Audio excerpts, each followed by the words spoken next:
Hey, thanks for joining me. I'm digging through my boxes of comics that I've already reviewed, and I was looking for a specific one-off book for a separate video that I wanted to have this one book combined with these new ones I got just to show, just because I wanted to, just because that's what I do. And I run across a bunch of stuff that I've already looked at for sure, but at this point it's been like 3 years. I keep forgetting. It seems kind of impossible that I've been doing this for 3 years. And some of the stuff I've reviewed, like I say, whenever I kind of revisit a book that I've already done, it's like when I started, I did some of the biggest, most popular and exciting books of my childhood, but I only had, when I started, less than 100 subscribers after a couple of months. But, as time goes on, I've been extremely lucky and extremely blessed for people wanting to tune in and watch what I do. And thank you, thank you, thank you. I can't thank you enough for everyone who watches and just kind of tunes into my silliness sometimes. That being said, sometimes I feel like it's just fine to revisit something I've already looked at because why not? I'm going to double dip. I'll triple dip if I want to. This is a double dipper. Homage Studios swimsuit special. These things seem to have fallen out of favor. Like books where it's just artists drawing hot people in swimsuits. I don't remember the last time I've seen one of these kind of in prominence, but back in the 90s, this was a big deal. And I'm kind of fine with it. I've got all these artists drawing for these comic companies, and obviously in this case specifically, Image Comics and Jim Lee's studio. And, the 90s era, we're always drawing hot girls. Why not do just a book where it's just a bunch of hot girls in swimsuits, throwing in the sexiness, throwing in the humor? Why not? I'm kind of fine with it. I wish there'd be a resurgence of it because, again, why the hell not? The cover, kind of interesting. It's a Jim Lee underdrawing with a Brian Stelfreeze painting over it. Makes for an interesting combination I don't know that I've ever seen before. That definitely looks like a Jim Lee figure. It's really solid. It's really interesting. That face and kind of that hair design pattern, that definitely looks like a Jim Lee thing. We all know what that looks like. But yeah, inside the front, I wonder if they, when they design these things, if they don't know how bad it's going to look when it's printed. But putting this red font for the credits, not the font, but the red color, it makes these names not impossible to read, but kind of hard. It's not a good choice, but maybe you're designing this and you got new techniques, new computers, new computer coloring and software and shit like that. Maybe you don't know how bad it's going to look. And, well, you don't know until you make it, print it, look at it and go, oh, yeah, that sucked. Don't do that ever again. And so it does a stupid thing. It tells you all the different characters that are going to be in here. Who cares? Let's just get into the art. Let's find some hot girls drawn by some of the best artists that Image Comics and Jim Lee Studios, Homage Studios. This is before I think he called it Wildstorm. I don't think there's a Wildstorm anywhere. Not that I can see. But he probably comes with that up with that in short order. Starting out with Joe Chiodo. This is a guy who I recently discovered was in comics a lot longer than I ever suspected. I was going through one of my old mid to early 80s Conan books, and there was a Joe Chiodo drawing black and white art in an old Conan book. I'd never heard of this gentleman before he started doing coloring for Image Comics here, and so it kind of made me realize just how long he's been in the business and how old he must be. So good for him. I do kind of, now knowing how old he is, it kind of makes sense because anytime I've seen him do a lot of hot girl pinup art. I think he's a guy that definitely likes to do that kind of stuff, and I'm right there with him. I'm a fan. But his stuff has kind of an older style kind of approach to it, and like an appreciation for an older style kind of classic pinup girl design sense. I don't know how to explain it. He draws his girls very round, very curvy, as opposed to a lot of other artists where they're a lot skinnier and a lot tinier waist and a lot more big prominent boobs and just kind of that 90s style of drawing girls. Chiodo seems to have a more old school appreciation for like old style pinup art. And this is not the best example of that, but there's some other stuff and other things I've seen. I think there's a couple more in here by him that might kind of look like that. That's just my opinion, just my thought. Voodoo from Wildcats, who cares? She's got a lizard on a chain collar for some reason. Lord Imp and the like secretary that works with him in Wildcats. Yeah, that's a character you need to put in there.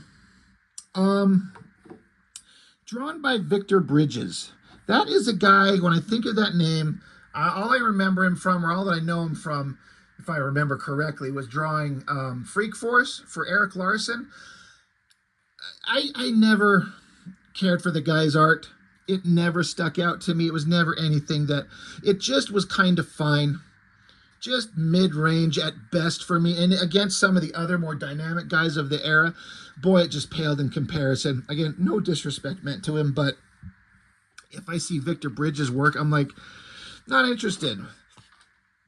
There is another Joe Chiodo. Both of these, this one and the previous one, are inked by Scott Williams. Of course, Scott Williams is inking, I think, everything in here, except in cases where some of the artists ink themselves, but it looks like Scott Williams is inking everything in here, and that's fun. But yeah, this to me, again, feels like this. That's, I almost said Zealot. Velocity from Cyberforce by Chiodo. And this has, again, a more old school approach to the feminine figure. This pose of just kind of like being on her knees, just a slight arch. I don't know why. I don't know what I'm thinking of, but that just feels like something I've seen in old 50s era type stuff or something like that. But also the fact that he covers her ass up. Any of these other girls in these pinups drawn by any of these other more younger modern artists, they're going to be in a thong, a high back whale tail thong thing. And Chiodo giving her a fully covered posterior, which again helps because she's supposed to be fucking like 17 years old or something like that. She's underage. Let's chill it out. But I don't know. I'm curious if any of you kind of see what I'm seeing and agree or disagree with me on that. But it just feels kind of like a more old school classic kind of 50s, 60s kind of appreciation. It looks like that to me. Over here, Scott Clark. Probably just before he got going on Stormwatch, I'm thinking, or just barely got started. Scott Clark's work varies for me drastically depending on the era and how much of a shit it seems he gives. Especially his early stuff, I really feel like there is a more of an effort to try. This figure that he drew of the girl is pretty damn good. But again, there's kind of a good contrast between the two differing styles of drawing the girls, even though this is like character-wise, if we're trying to be on model to the character, Velocity is one 16, 17-year-old girl, and her whole deal is that she's fast.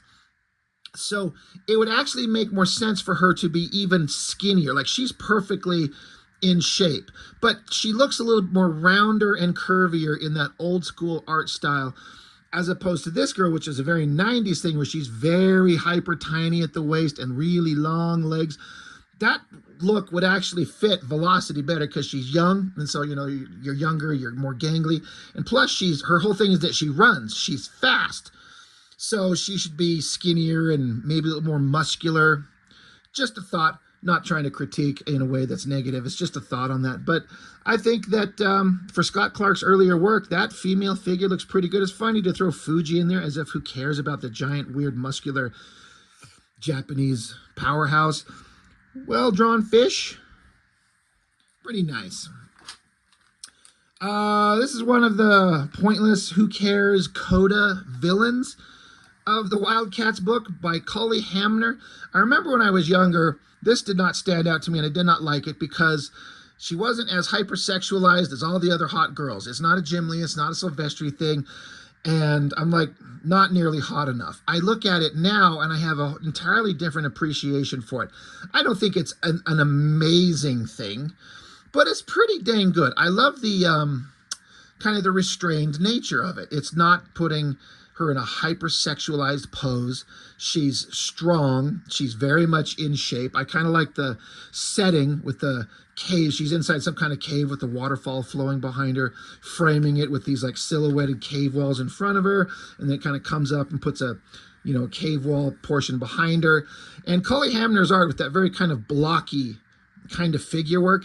As a kid, I thought it was terrible, but grown-up me looking at it, I'm like, that's actually pretty cool. Not my favorite, but it's pretty dang good. Moving on to one that Brett Booth, drawing the Wildcats. The best stuff in this is like the great details on the backgrounds and the kind of extras around the chair, the table, the rocks, the umbrellas, and things like that. This picture of Emp, Lord Emp, Jacob Marlowe. I did that video recently where I was talking about bad artistic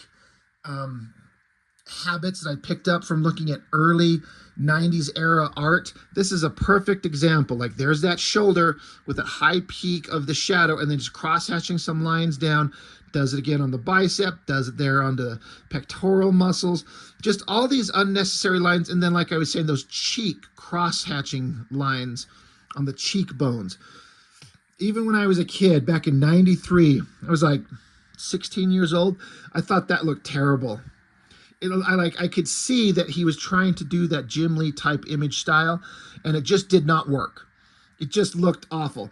Void over here, she's kind of fine. It's weird that she's, you know, she's got her silver kind of alien body skin suit thing on, but then she's also wearing a red robe, whatever that's about.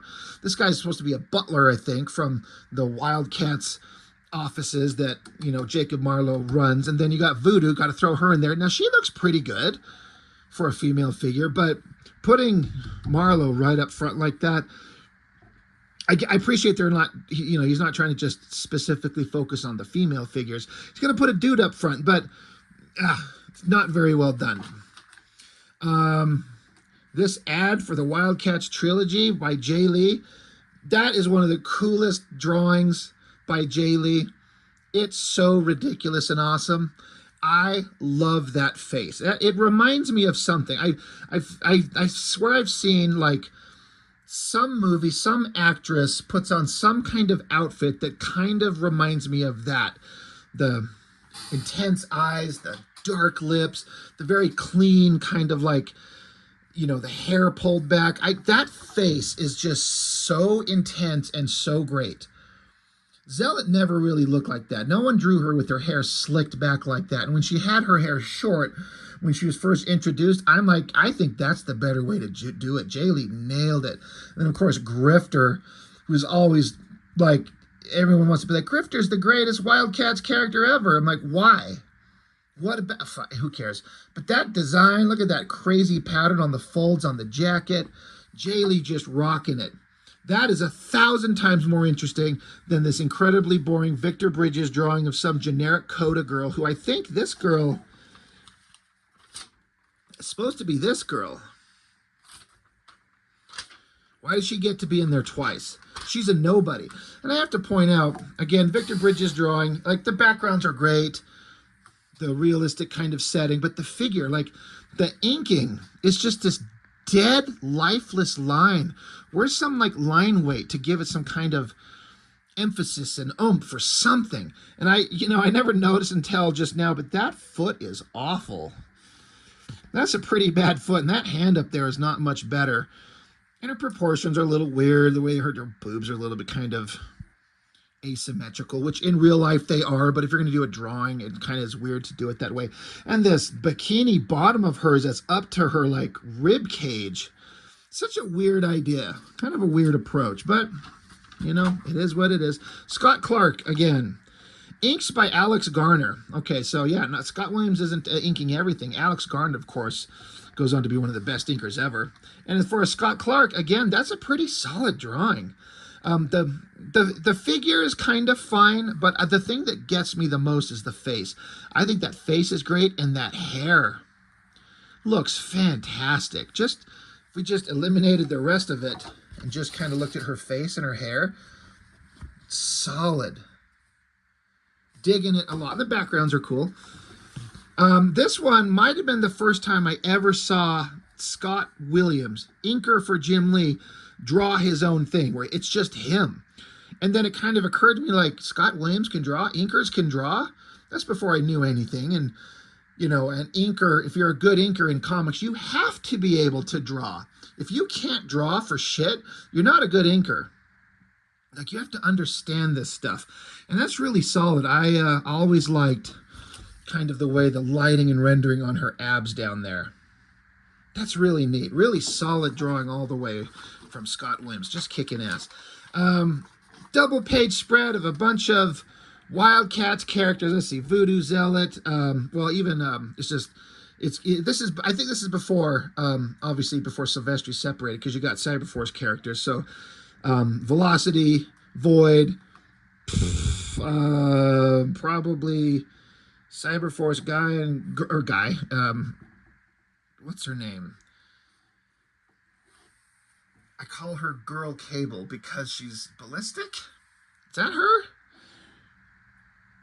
Maybe. That could be Cyblade, maybe. And that could be Diva from Stormwatch. Who cares? Jeffrey Scott. J. Scott Campbell. I was not a fan of his work in this era.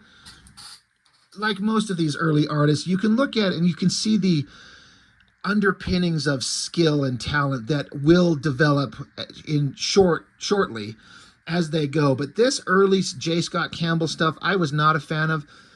They look kind of rubbery, and I don't dig it. But looking at it kind of from a fresh perspective, it's obviously very talented. He's putting all the curves in the right places. It's just an emphasis on different things in different ways, and just refining the way he draws hands and faces. And like, Campbell's the best now that he's ever been in his, 3-decade plus career. He's better now than he's ever been. I wish he'd just go back to drawing comics.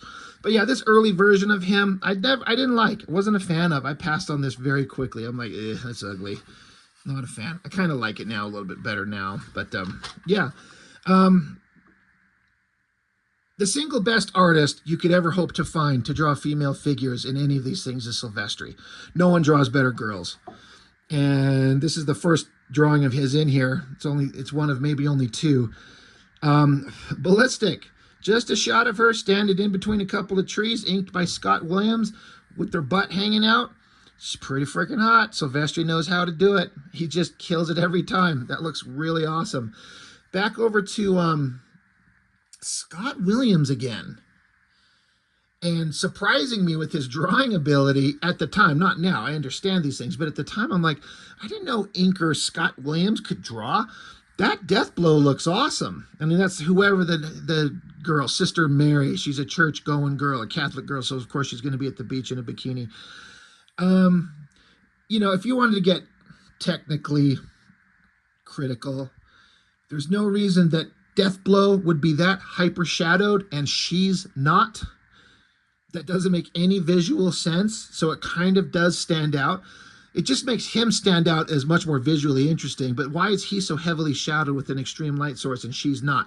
It's because Deathblow was introduced as being drawn this way. Jim Lee was doing the Frank Miller Sin City type style, so it's heavy, blocky shadows and rendering, so that's how we draw him.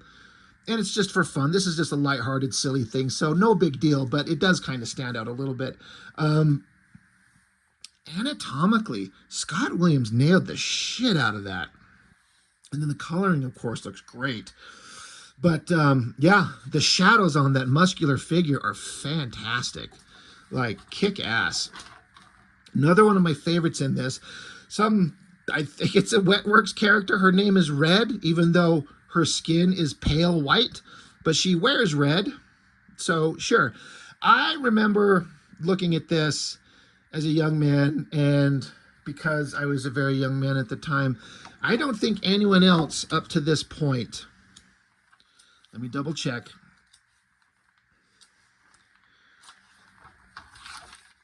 no one had yet, and maybe not since in this book, had the balls to dare to emphasize her frickin' nipples with that line work in the sketching there, in the pencil work, and then the great inking on this.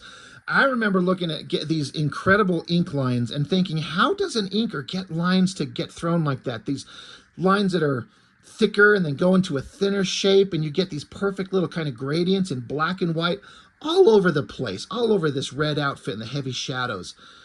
And, you know, it's Scott Williams who's like master at this, and kind of the guy who kind of pioneered an inking style that went on to inspire a whole legion of inkers.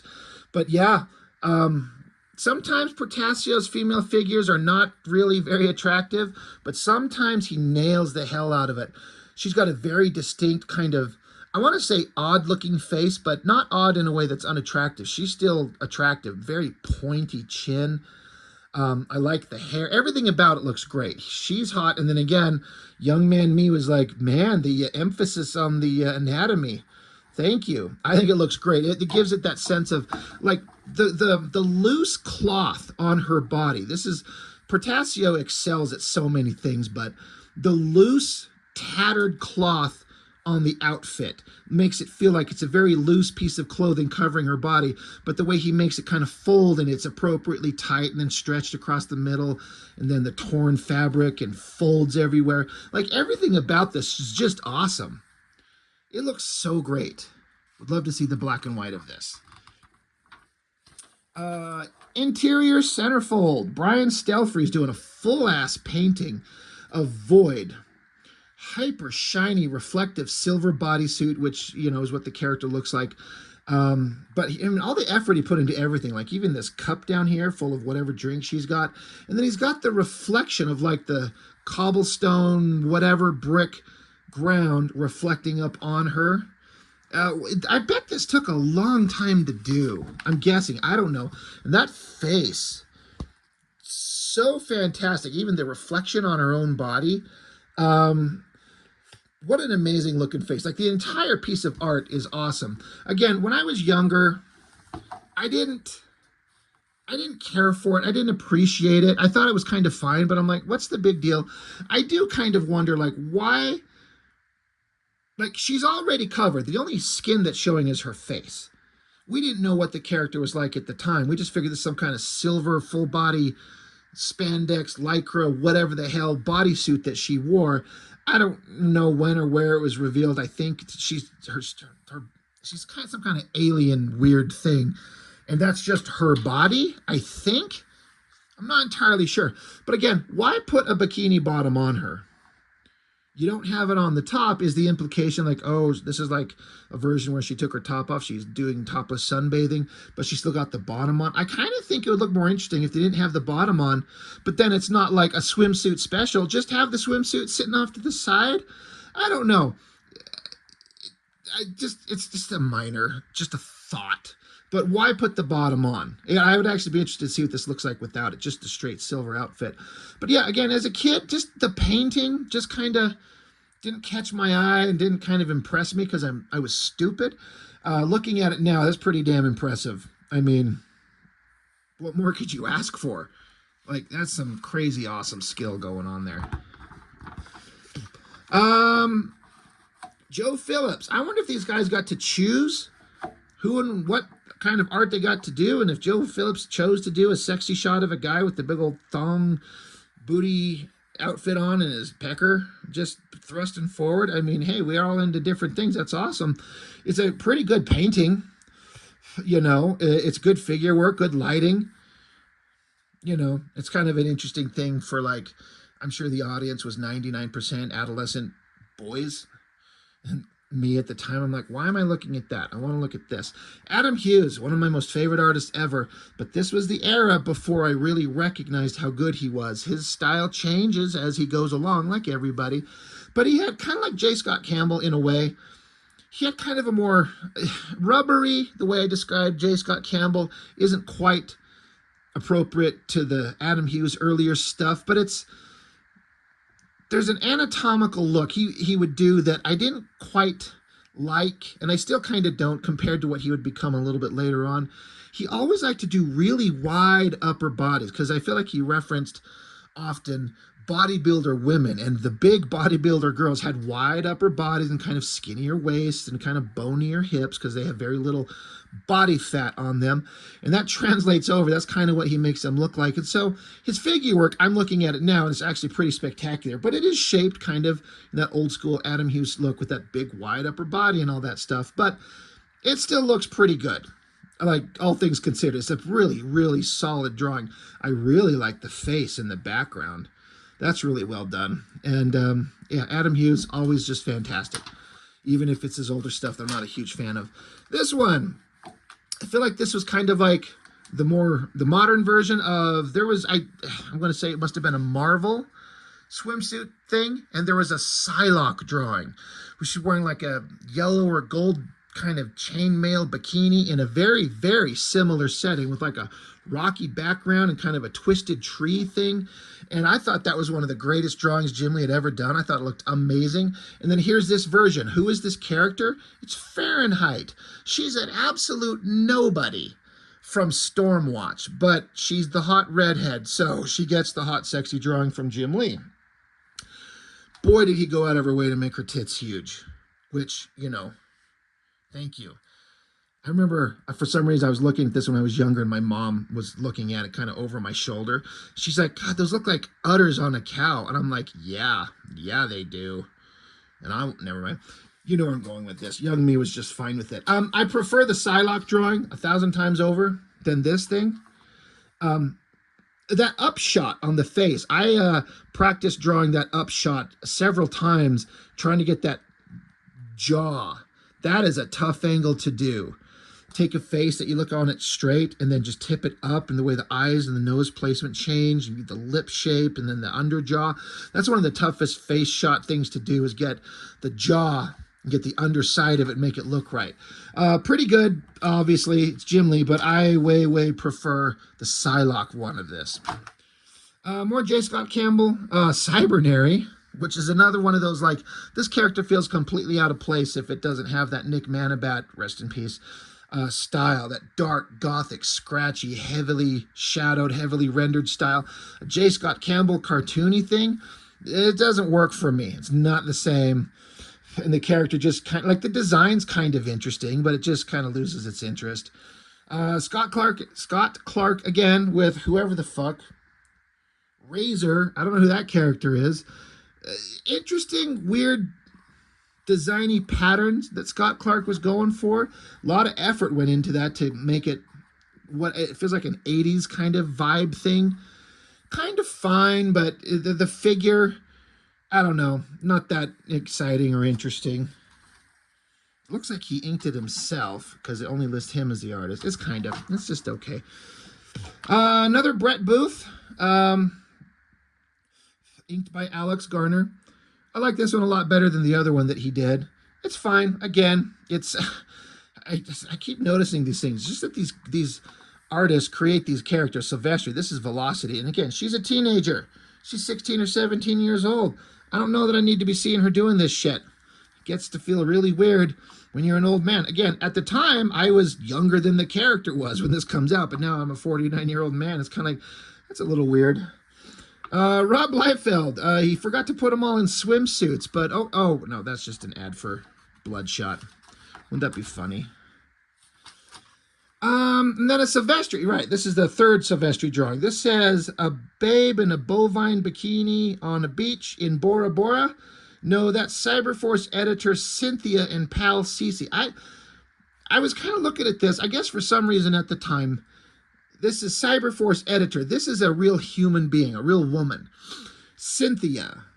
And Silvestri's drawing it, and it kind of looks like look at that pattern on her hair. Like, this is Silvestri drawing it himself, pencils, inks, everything. And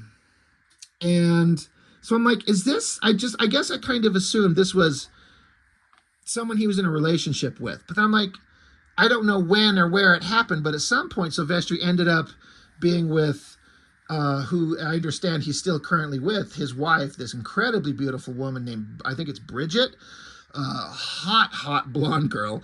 So I'm like, well, who's Cynthia? Is this, I mean, it seems kind of weird to just draw somebody who works in the offices in a hyper awesome bikini if you're in a relationship with somebody else, but you're drawing hot office girl. So I'm like, maybe this is before Sylvester's in a relationship with his current now wife, which is, they've been married for like, what is it, probably 3 decades. I don't know. I'm just kind of curious. It doesn't matter.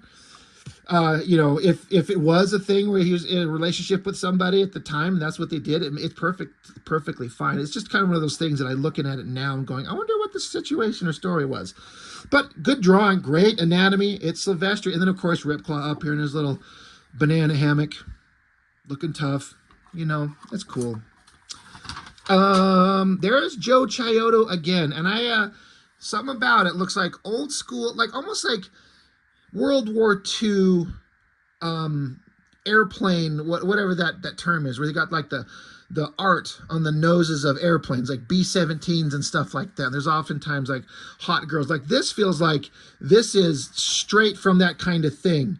Again, very curvy, very round, and kind of the cute, light-hearted nature of it. She's sitting there and she's saluting us and giving a smile like, go get 'em, boys. We'll be waiting for you when you come back kind of thing. I just feel like it, like I was saying before, Chiodo has this old school vibe to his approach to his female figures, and I like it. I appreciate it, especially because he's older than all these other guys. Another Scott Clark. Bunch of Wildstorm girls, bad guys and good guys, and they're playing volleyball. That's fine. Inked by Alex Garner. It's fine. No big deal.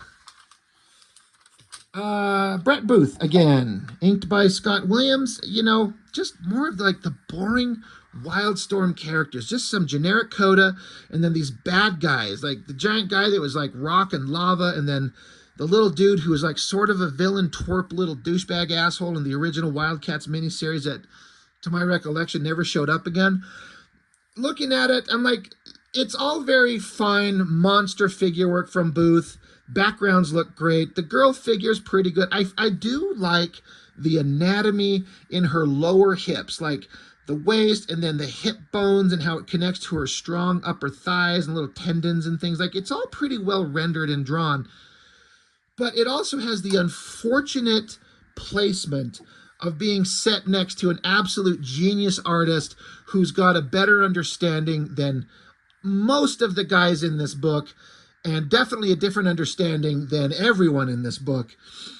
Jason Pearson. I remember looking at this and thinking, when I was younger, I was kind of torn back and forth. I'm like, where's the hypersexualization? As a kid, that's what I wanted. I want to see all the skin and the spread legs and the giant tits and the nipples and the hotness. And there's barely anything going on. But also, young me who couldn't kind of comprehend or understand or put into words or clear thoughts what I was looking at, there's something eye-catching about it, something interesting, something that draws you in. And older me looking at it, I'm like, man, Pearson, when he wanted to, understood subtlety. Here's the who cares about the character? That's Mother May I. That's the bad guy from the original Cyberforce miniseries. Kind of an Egyptian kind of design, for lack of a better term, on my, with that headdress thing. Blue skin, hyper powerful, regal, villainous, whatever. But it's like she's walking into a swimming pool area. You got the tiled walls. She's walking in. She has nothing on underneath this cloak, cape, whatever it is. She's going to get into the water. She's not going to be wearing anything, so she's dropping the outfit. And so you just get the subtle indication through heavy shadows and highlights on the coloring of a nude figure. But it's not over-rendered. It's not hyper-emphasized. She doesn't have the tiniest waist. She doesn't have the biggest, thickest, fattest ass or the biggest tits that you can see. It's just a simple female figure, like that hourglass shape. Wide at the shoulders, tapers down to the waist, starts curving out at the hips. And then it's hidden behind this very geometric pattern on this whatever, cloak or whatever she's got. With just the only sensuality about it is just the hint of her butt crack. Just barely. If you bring it up close, like, it's there, it's obvious, but it's not hyper emphasized. And the fact that she's obviously beautiful, and she's wearing nothing underneath this thing, and she's letting it slowly drop. She's turning and looking back towards you, which gives kind of a sense of, are you watching me? I want you to watch me. Or she's evil. She's like, dare you watch me? I'll kill you. You're not supposed to be here.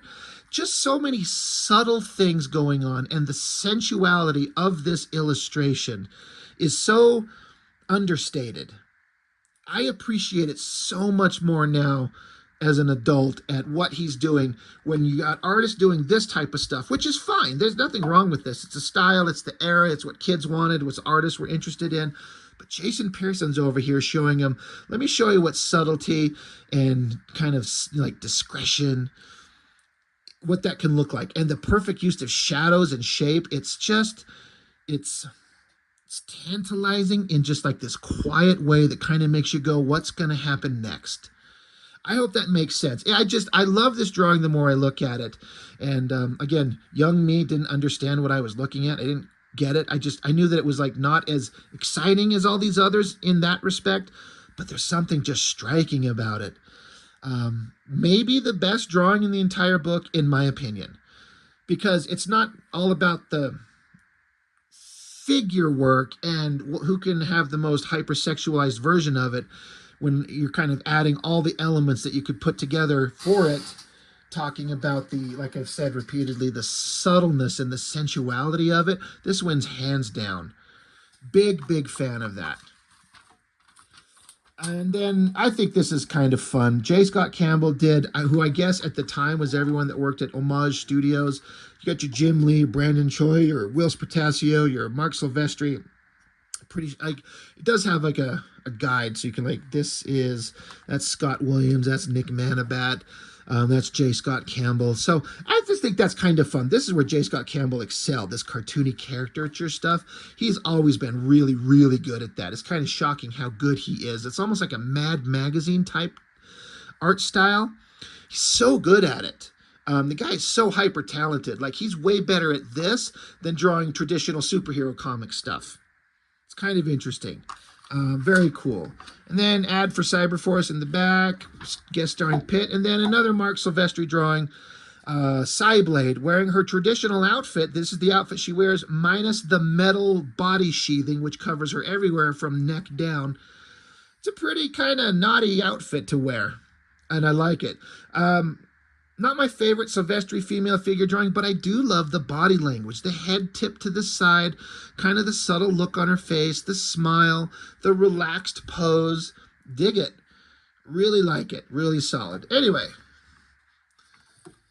Homage Studios swimsuit special. Silly times, but I think they're fun. You get a bunch of good artists to just draw a bunch of hot girls.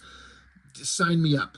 Let's go. Let's do this thing. I'm on board. So, I don't know. That's all I got for now on this one. Thanks for joining me. I really appreciate it. I'll see you next time.